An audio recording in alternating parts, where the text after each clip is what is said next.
The thing that's changed the most is acquiring something for an opportunity versus a threat. Why does a company acquire another company? It's more about acquiring an opportunity. A customer listening to a song or having a favorite band and the products that they buy at the grocery store. You want people to kind of listen to your snack or your beverage on repeat. Why that actually might have an impact when it comes to actually when you're selling your business? That your brand has a stronger hold on that region or that aisle than the other brands of similar size. And low price doesn't mean $1.99 for a soda. It just means this is a price that people can add to their cart. Hello, I'm your host, Mike Gelb, and this is the Consumer VC podcast brought to you by Propeller Industries, the leading strategic finance and accounting partner for venture stage companies. I am delighted to have on my friend Amrit Richmond on today's episode. You might know her from Indie CPG. She also is the founder of Supermercado Insights, where she studies the past and future of the industry for clients and her own curiosities since 2017. If you're in the world of consumer brands, I would be stunned if you haven't heard of her or at least seen her research online. Indie CPG helps support brands through community, content, and intros to collaborators. I highly recommend learning more at indiecpg.com. And recently, Amrit joined the board of SecureCPG. SecureCPG is building the founder-forward approach to product insurance. Well, we focus this conversation on the road to the exit, what probably every founder wants. But what gives a food or drink brand in today's market acquisition energy? What are the different profiles of acquirers today? Why acquire emerging brands? For all the answers, and without further ado, here's Amrit.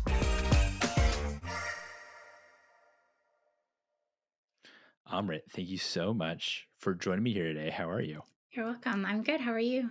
I'm doing great, thank you.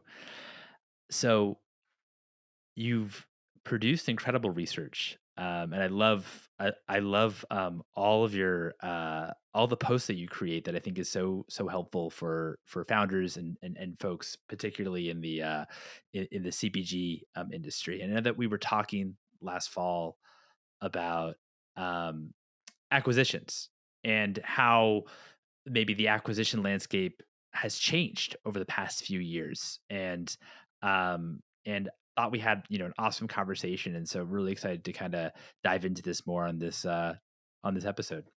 Yeah, I'm excited too, especially because you study this space like a sport, like I do. So it's always fun comparing notes when we catch up. That's kind. I mean, your notes are incredible. Let's start from the basics. Why does a company acquire another company in the CPG space?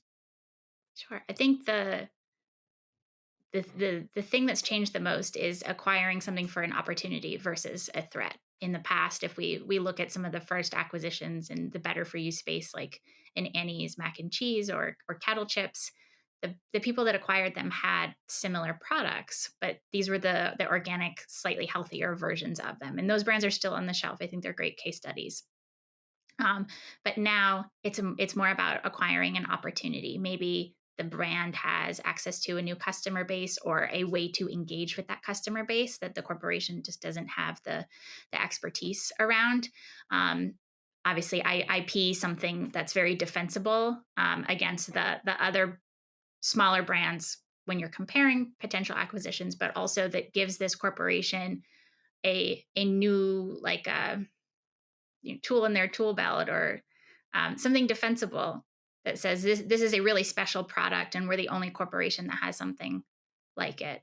So I think corporates in food and bev are thinking about companies their size as threats versus these smaller companies now. And it's cool to see CVCs making more investments, making more distribution partnerships as part of their investments. They're making a lot more effort to be active in the earlier stage ecosystems.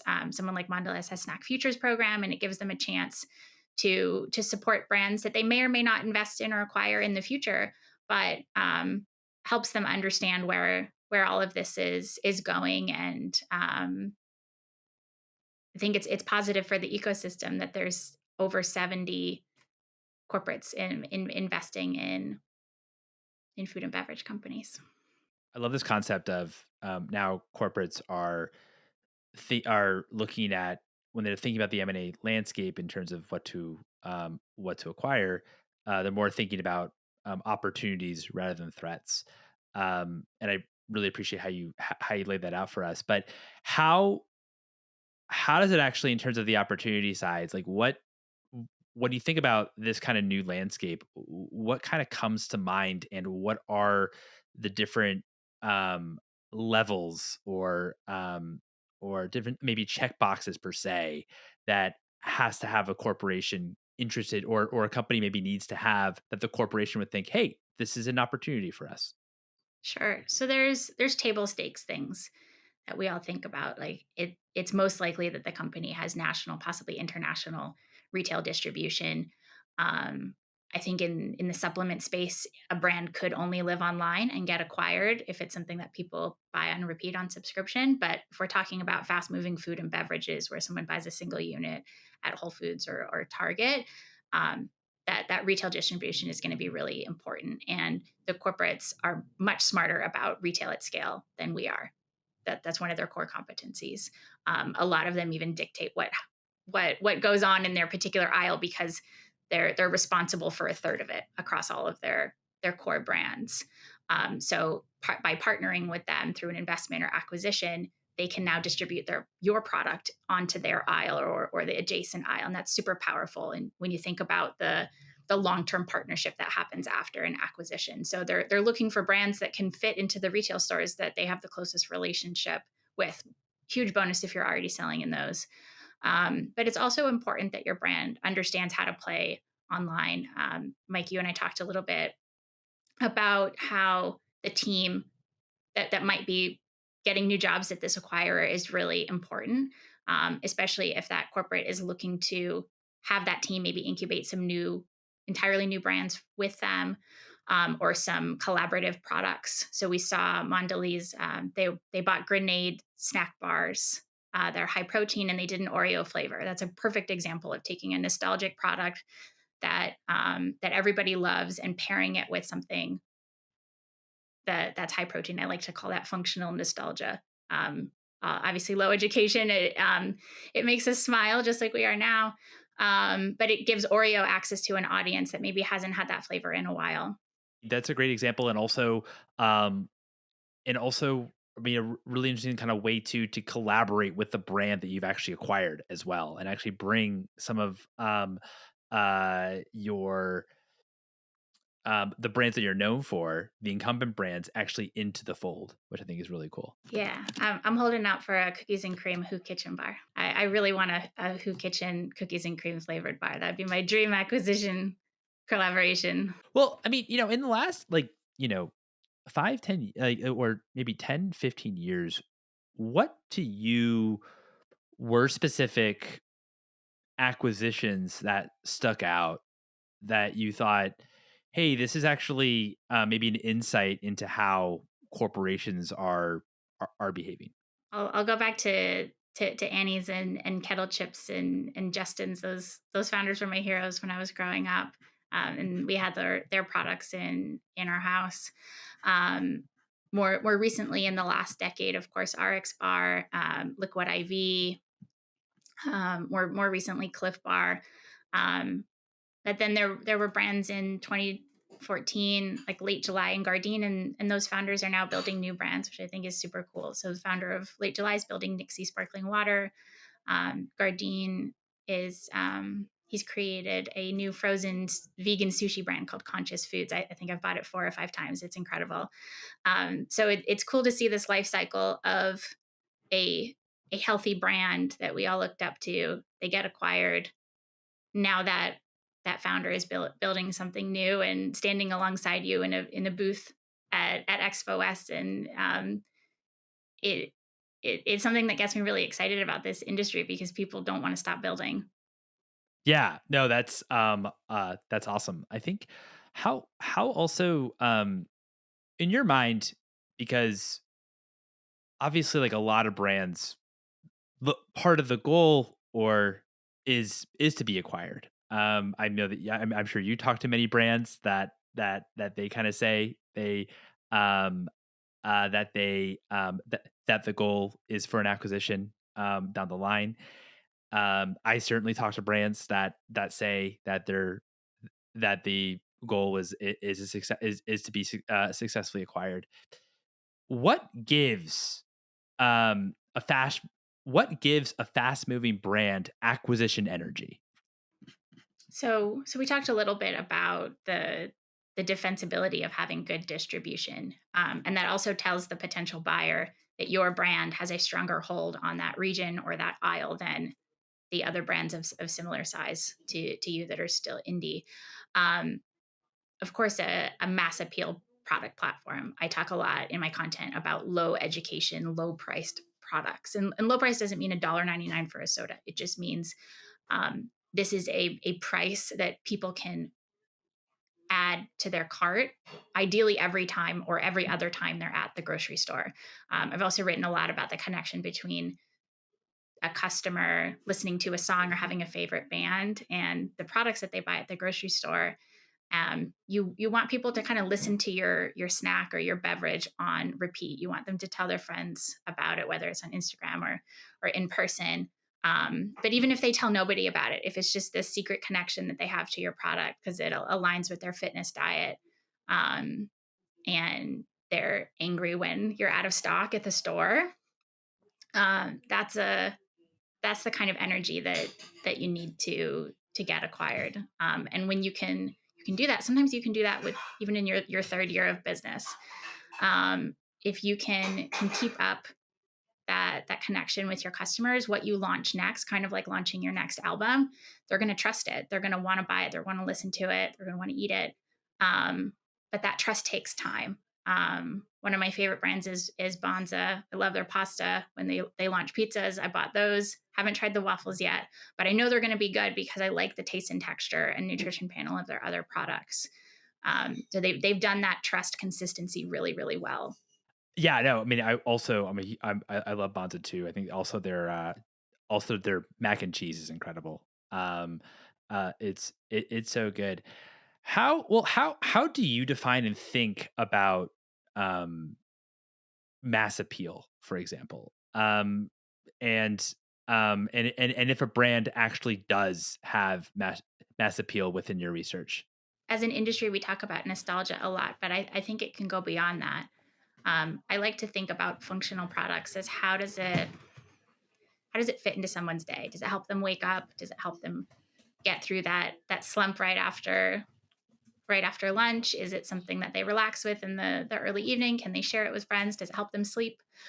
There's 4 or 5 moments in someone's day that your product should fit in at least one of them. So going back to Bonza, most of their products were lunch and dinner oriented. Now they have waffles. Their customers could be eating their product more than once a day, and that's part of the appeal factor for me. Part of that is also low education or as low as possible.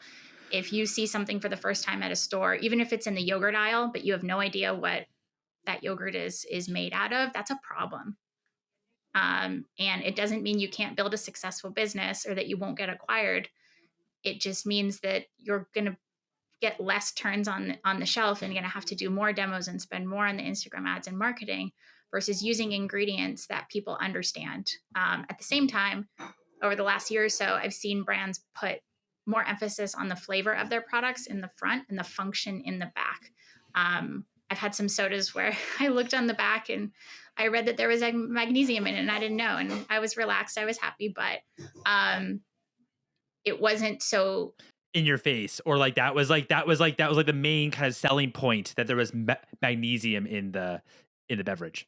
Yes, and honestly, it was delicious, and I would drink it again, but they sold me on the flavor of it first. So to me as a CPG strategist, they want to appeal to as many potential customers as possible versus saying only drink this when you're stressed. Are you finding that more and more in terms of brands today when it comes to some of like the marketing tactics, in that maybe tying it more so to an emotion or a how you would be feeling, for example, instead of saying we have, this ingredient, or we have uh or something along those lines? Yeah, and earlier, like 2019, 2020, we were seeing a lot of focus on this product is for you if you're stressed. And now it's much more focused on calm. Recess has done that really well. They don't remind you why you're drinking it. They just invite you into their world. What I thought was really interesting in your research, and also said, was also on the PE side of it, how you have this kind of new type of PE investors when they're PE, but also operators too. They're kind of acquiring brands, and maybe traditionally they would only acquire, they would only be investors in the brands, but they're actually now kind of acquiring the brands. But they have like the operational expertise. They were entrepreneurs and were able to kind of exit and had successful exits, that they actually have kind of come back, even though they still invest in brands, they also as well run brands too, which I think like a little bit of a hybrid type, where in traditional PE, like you have like your own kind of operations team and it's like it's different. Yeah, and we're still seeing traditional PE. Some of the bigger exits were L Catterton buying Kodiak Cakes, TPG Growth buying Smart Sweets. Um, and then we've also seen some new kind of house of brands or holding companies be pretty active lately. There's one called Created that bought Basis Clean Hydration, Camp Mac and Cheese, a functional beverage called Dune. Human Co. I know that they made it. Yeah, They made a Human couple. Co. Yeah. And so they're also they're launching their own brands. They're acquiring them. Love what they're doing. Um, if again, as you and I are looking at this document while we're on video together, when we look at this, these are a couple dozen first time buyers in the last 4 years, where traditionally before COVID, it was the usual buyers of these brands. Yeah, and I actually think the founders listening, who buys your brand might still be building their business right now.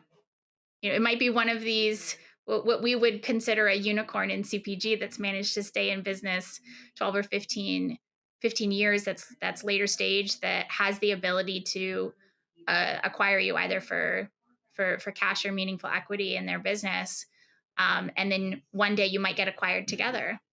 So similar to how the the food and beverage corporates are thinking about what could we potentially acquire or partner with today that isn't a threat, that's an opportunity. These later stage brands that are platforming through acquisitions are thinking the same way. They make a snack, maybe they own their own production facility. What else could we be making in this facility? Maybe we do an equity deal with those brands. Maybe we acquire 25% of them. We give them line time. Everybody wins. We need more of that right now. Yeah, and I think to your point as well, um, in terms of what you acquire, it's in maybe in the adjacent markets in terms of what you currently have. Or adjacent markets, yes, but I still think any buyer, large or small, should have a checklist of what can we teach this company. Why are we acquiring it? Yes, it has mass appeal. Yes, they have distribution. Yes, it's a product that people listen to on repeat. But what how are we going to make an impact on this brand so that we can get a return on our time and investment also? So it might be the same way an investor's looking at a brand, and only investing in founders and products that they feel like they could make an impact on. Um, it that they everybody needs to look in the mirror and say, like, can we really make something meaningful together? Otherwise, you're wasting your time. Right. No, that's a great, like, in terms of how can we also like add value, like could, if we went through our distribution, for example, and got them into maybe a different type of retailer as well, to kind of expand their distribution, would that actually be valuable to like their to or would they actually appeal to like that type of customer as well? Yes. So imagine your food brand gets acquired. You reduce your COGS by 20%, and you get into your dream retailer, not with a broker, but through the DSD of your new parent company. That can dramatically change your business. Huge. Well, I wanted to also touch on COGS for a second because I remember that when it came to kind of like the criteria now when it comes to being being attractive, being a if a company has acquisition energy, uh, when it the COGS or the supply chain um, needs to be maybe more simple. That's more attractive and not as complex. Um, how do you then think about innovation? Not to say that the most complex supply chain means that you're the most innovative, but at the same time, if there is complexity that maybe is that you're producing something that's fairly different to what maybe what was already in market, for example, that maybe there is more complexities to it. Um, how do you think about, like if you're a brand and you're really trying to innovate and you're trying to be pretty cutting edge and produce a product that is very different, and your COGS are going to be a lot higher than the incumbents. How do you kind of think about that and manage when it comes to innovation, and then of course, also wanting to also, maybe be acquired or be attractive to acquirers? Going back to what we were just saying, post acquisition, what impact could a corporate make on the business? If your COGS are higher than you want them to be, but they're not putting you out of business, that could be a problem your new parent company can help solve. Um, they might be buying a double digit percentage of the chocolate, let's say, in the industry or in the country, or just have access to suppliers that you don't know about that only work with corporations. So I don't think that the most important thing is COGS or the big profitability word. It's important for sure, um, but it it also depends on what kind of conversation you're going into when you're getting acquired. Are people approaching you because they see that you've created something super valuable? Or are you trying to sell your business? Um, there's different negotiating levers ab- about your COGS and your valuation in those situations. Um, Sometimes a company gets acquired and the supply chain changes significantly because it needed to, or because the new company wanted to do it their way.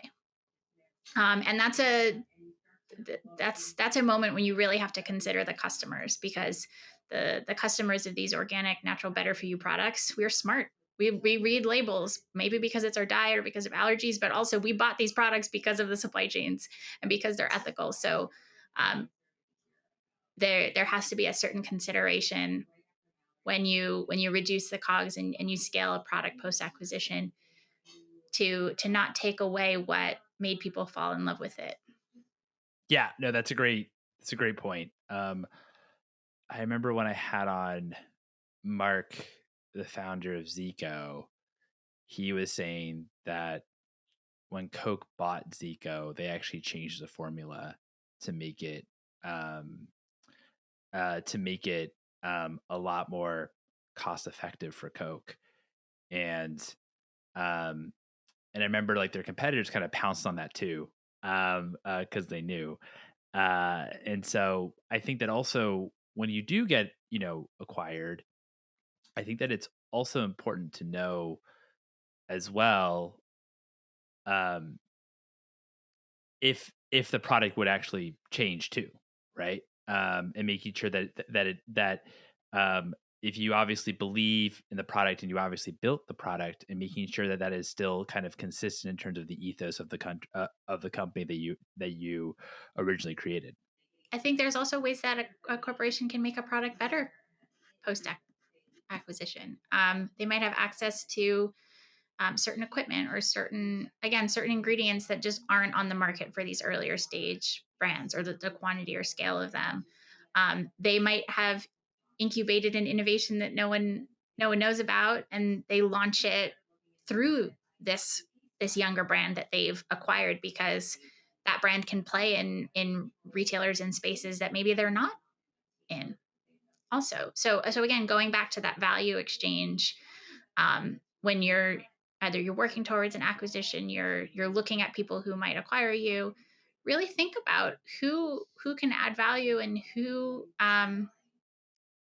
would benefit from what you've created versus who has a product exactly like my chip or my chocolate bar or whatnot. To say, hey, like, hey, potential acquirer, together we could be more defensible in the market, and here's a slide or two about what our product roadmap is if we were to partner up in this way. If any of this resonates, this could be a really great path for both of us. um so that alignment is really important, and I think understated when founders are putting together that um, M&A history slide in their fundraising decks. I love helping friends and founders with those. You guys can reach out if you just want a quick list of acquisitions in your space. Um, there should be some wild cards on there to say this corporation um, is diversifying outside of what you might expect them to acquire or partner with certain brands.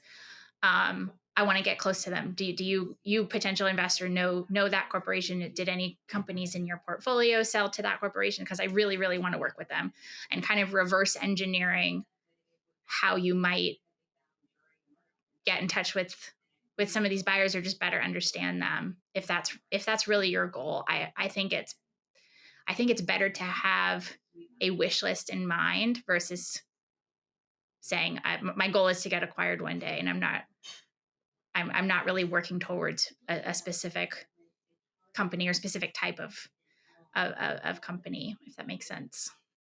This episode is brought to you by Propeller Industries. If you run a high growth business and you're focused on profitability, extending your runway, and improving your operational efficiency, you probably need a finance and accounting whiz that will grow with you. Well, instead of hiring someone full time, what would be cost effective is working with Propeller Industries. Propeller Industries is a leading strategic finance and accounting partner for venture stage companies and has partnered with over 1,000 startups and high growth businesses across consumer products, consumer tech, and enterprise. Some of the brands that they've worked with are Liquid Death, Olipop, Hims, Farmer's Dog, Away, MoviePass, and Giphy. Propeller also provides specialized support for fundraising and M&A with transaction advisory services. Propeller's TA team of former investment bankers and investors can step in on more of a project basis when pursuing full-scale financing and M&A. There's a link to Propeller Industries in the show notes if you want to learn more information. In terms of actually creating the wish list, right? If you're a brand and you're looking to get acquired, or maybe this is down the line, right? But maybe you have your wish list in terms of who you would love to acquire a brand. How do you create that wish list, and maybe what are some of the what should be like your own criteria for that wish list, and maybe what can brands get wrong? For my clients and my own curiosities, actually, I want to write a book one day about the history of food and beverage in natural products. So this is a lot of ongoing research, but I've built a model that shows me the the grocery aisles or attributes of products that corporations have the most concentration in, but also what we might consider to be their blind spots. So something like, let's say they're historically a pantry oriented corporation.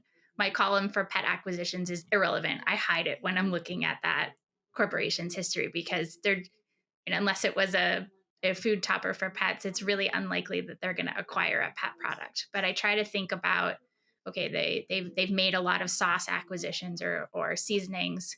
I think about, like, what else might be in that basket, or what else is in that aisle, because again, these corporations have really strong relationships with the big retailers and their aisle. If you go down the pantry aisle, look at how many facings Campbell Soup has. Obviously they're smart about soup, but they've been growing into other areas through acquisitions as well when you think about getting dinner on the table fast. What else goes with soup? Crackers. They have a lot of chip products now too. It makes sense. These things taste good together. Um, so because and these buyers, large and small, are also thinking about their portfolios in these ways. They don't need another soup. They need things that again play well with them because they want to have a stronger connection to this customer also. And if you think about the that relationship between musicians and consumers, or Apple Computer and their customers, um, there are families that have grown up multiple generations eating some of these products. So if a big corporation puts their kind of stamp of approval on something that's new-ish at a Walmart, they're going to trust it also. If they see it in a Super Bowl ad, or they see a celebrity is now endorsing this food product through the acquisition, these are all recipes for getting consumers to trust the products. And I think at the same time, I think these corporations are smarter than people think that they are. I mean, if you want to study what stays on the shelf, just go down those aisles at Target. We can learn a lot from these classic, nostalgic, new Americana type products. Um, Beyond the inspiration to what to better for youitize. Let's look at their sales data. Let's look at their advertising history over time. Let's look at why my mom and I and my grandma love the same can of soup, which is a true story. So it's that's a multi-decade generational connection to a product. I think that's the ultimate acquisition energy. Look at something like Annie's. They've platformed into multiple different product lines and aisles since the acquisition. I hope it's a product that my future kids can enjoy with me, or brand that we can enjoy. That's I think that's the ultimate return on investment for an acquisition. Yeah, I mean, those are excellent examples. I know, like, another example that you pointed out too when we were talking earlier as well, that really stuck out to me was like Kellogg, for example, buying RX Bar. Where, like, why would Kellogg, not they wouldn't, but why would they buy for say, for example, like another cereal? It's more of like a breakfast bar that's kind of adjacent to them, but still, you know in that same it's a different maybe use case for a person to, one person might have cereal and the one might have a bar if they're on the go. So it's also thinking about that if you're a founder, you're looking for acquirers of, okay, maybe this acquire is predominantly known for these types of products. Maybe my product would be actually a great addition to the portfolio because maybe you would consume them at like the same time of day. Doesn't always have to be the case, but it is not a product that actually interferes with their current portfolio. And this is kind of going back as well to what you were saying about how these are kind of opportunities, all of them, and not threats. Yes, I absolutely see the RX Bar acquisition as an opportunity for Kellogg when it happened. And now RX Bar has cereals. They have high protein oatmeal cups. They have nut butters um, that they launched. I'm pretty sure all of that launched after the acquisition. So um, and and of course it's still in business. It's at airports. It's everywhere. And I'm pretty sure that that's in part to the scale that Kellogg's distribution can bring to their portfolio of brands. For you, what makes a strong founding team as you work with brands? So I think a strong founding team in the first year, even the day zero of a brand, is how much can that team do before they hire other teammates and agencies. Can they design some Facebook ads themselves? Can they create packaging as cheaply but thoughtfully as possible to give the brand a chance in that first year? Do they understand how the industry works? Honestly, like Do you know what a UPC code is, or how to position something for retail? Do you know what drives people to subscribe to something online? Maybe it's what you did in the past. I really admire founders that used to work in advertising because I come from that world too. And this new brand that they're creating is a kind of a blank canvas for unsuppressed creativity that maybe they've never had in their careers. And I find that they kind of run through walls and can do all these different get the brand off the ground things that make a huge difference in their business. So, and in the earlier stage, it's being creative, it's being scrappy, but also in your own way, studying your aisle, kind of like a sport. Yes, you should see what acquisitions happened in the space just to kind of know what's out there, but study what stayed on the shelf, study who else is using the ingredients that you do, and as you put all this data together, it's going to give you ideas for potential partnerships, either a collaborative product or maybe just a grocery haul giveaway on Instagram because you're both in the same store now. And also be friends with those founders. When I'm not analyzing all of this data, I build community in the space. I connect founders to each other, to different agencies and partners. I learn a lot from the office hours calls that I do. And that's why I'm so generous with my data when I chat with founders, because we really are both learning something. This is too much data for one of us in a silo to be looking at. We all contribute something different to the ecosystem, and I think the more we can compare notes about not just the past but kind of where this is going, we can all benefit from it. We of course have, founders that are new to CPG, and that's incredible that they started out. Certainly had an um, incredible roster of those people on the podcast. And they are awesome. We've also had as well talked with founders that actually come from big CPG that then start their own brands. Um, uh, can you talk to me a little bit when it comes to the acquisition side of things? W Maybe like an advantage of working in big CPG prior to starting a business, how that actually, um, what maybe you might think why that might be, why that actually might, like, have, like, an impact when it comes to actually, when you're selling your business? Absolutely. And quickly going back to founding teams, I think someone who came from advertising and someone who came from big CPG would be my dream team, because on the someone that comes from big CPG, they understand supply chains, they understand how to rapidly launch new products. They were probably working directly or indirectly with those top 5 retailers. Also, they had access to sales data that probably none of us have ever seen. So, excuse me, um, they're their own Swiss Army knife of an operator, and they, again, the advertising analogy, this is their chance to work on a smaller brand, and they're energized by that, and they also know how to run a team. That's honestly understated. As you scale, you have to hire more people, you have to do less of the fun creative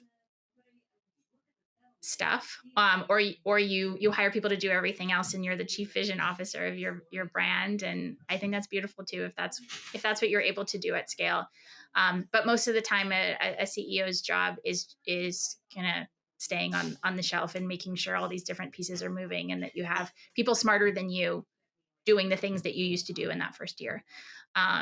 So the coming from bigger companies, just to recap, you know how to run a team, you know how to rapidly launch new products, you understand the everyday American consumer, and even better if you built products for that corporation in another country. If your goal is to take your product to Europe, and you already know how to operate in that country, that's a huge competitive advantage when you're building your food business. Yeah, no, I mean, absolutely. I think also too, like if you're coming from big CPG, not as well that and certainly many founders have learned this, but you probably have an idea in terms of manufacturers, potentially maybe you also have, you understand price in terms of how much you're paying on their COGS, and as well as also on the price side in terms of selling your product in retail, you probably understand that too extremely well. So And on this note, we were talking earlier about repeat founders. I'm also starting to see more operators that were able to participate in an acquisition, and now they're becoming founders. And again, that's this cool life cycle in CPG, that people want to stay in the game, and they should. I think there's a place for everybody in this industry that wants to be here. Um, and there's a lot of really strong talent entering the market now that are starting their own brands. we've also seen, as you pointed out, in our prior chat, there's also been like corporate, the big CPG launching their own brands and kind of incubating, launching their own brands. How do you think about innovation, overall, whether it comes from independents, traditional entrepreneurs, or if it actually comes, will we be seeing a lot more innovation kind of come through and be successful within big CPG?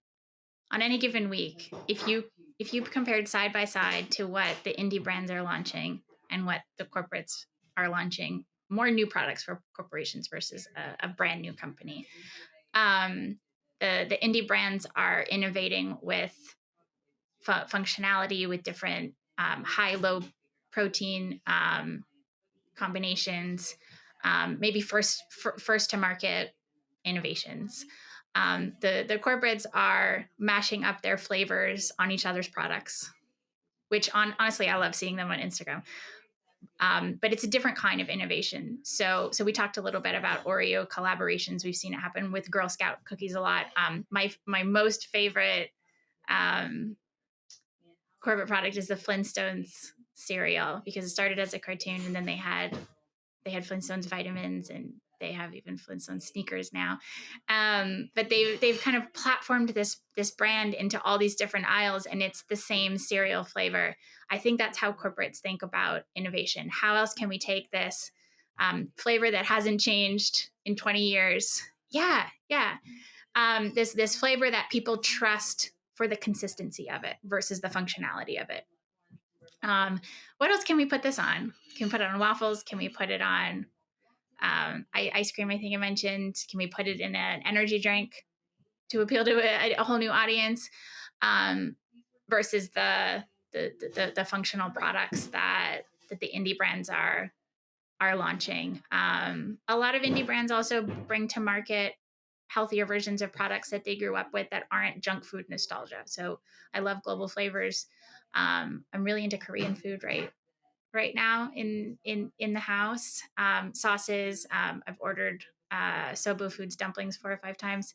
So there's a lot of flavor innovation that's more global coming from the younger brands versus what else can we put Flintstone cereal, the Fruity Pebbles on today. Yeah, that's a great point. Like how can we, from the corporates, like how can we actually stretch this brand to new levels and almost like license it out per se, like the flavor into like different products. Yeah, I'm super fascinated when two corporations merge flavors or products for these collaborations that you wouldn't expect them to be friends, but they came together for the sake of nostalgia and the headline, and it worked. It works. It honestly, like, um, surprise and delight is really understated. Things don't have to be complicated for them to fly off the shelf, but they do have to taste good, because for someone to buy it the second time, it taste really does matter. But sometimes people buy things just for the packaging that these bigger companies put out, if it's a limited edition or if it's collectible in some way. I have a whole wall of my favorite beverage collaborations in our kitchen. They're empty. I enjoyed them, but I still they inspire me to look at. Yeah, no, you did. You did. I think that, and it makes it a lot. broader in terms of what the definition of innovation is, right? From like the indies versus like the corporates, and also how the corporates are leveraging the tastes that they already have, the flavors they already have, and actually be able to put those on other products, and also do some interesting collaborations. Yes, and what's also been really fun to watch is a company like Hidden Valley Ranch and Truff. If anybody's listening and can get me a bottle from that archive, I'd love to try it because I know it's sold out. But how fun is that? That those two companies can come together for the sake of a collaboration and create a flavor that maybe someone's remixed on their plate for their pizza with two different sauces, but um, come together, and it's not necessarily an investment or an acquisition or anything like that. It's just one of them reached out to each other. I don't know who, um, and they said let's make something fun that tastes good, that's collectible, that's headline worthy, um, that that again that surprises and delights people in a different way than if a hot sauce brand came out with their own ranch flavor on their own versus a collaboration. We trust the consistency of Hidden Valley Ranch. I saw them do a chili crisp. They did a lip balm with um, Burt's Bees. A lot of people don't realize that Burt's Bees and Hidden Valley Ranch are both owned by Clorox. So that's actually two acquisitions collaborating, which is also fun to watch.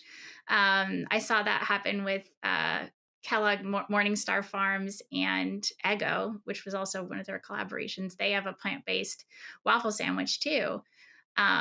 So post acquisition innovation might be let's pair up these companies that we acquired together because customers trust both of them. Yeah, that's a great point. I mean, another way in terms of how you can actually um, how you can add value, and also a way too that for, let's say, post acquisition, that it is the younger brand too, that might have a different audience to the other brand. It's a great way to kind of introduce that brand um, to one of the um, long-standing brands as well, and vice versa.